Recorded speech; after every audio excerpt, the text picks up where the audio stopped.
Lungdamna Lai Siangtho John Alian som le thum aneo som le gukpan som ni jang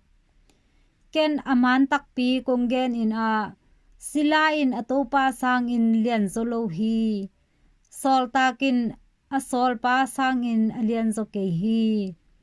no thein tuana te thein na zuih le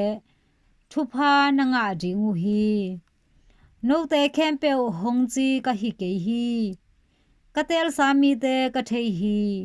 a hi zong in hibang a pianna in Ankuang ka umpihpa in a khe to ke hong pek hi a cihna Lai Siangtho a tangtunna ding a hi thu a pian ciangin Topa ka hi lam na theihna ding un a pianma-in no te tunga tuin kongen khol hi ken aman takpi kongen in a ka sol mi khat peu asang peu ma ke hong sang a hi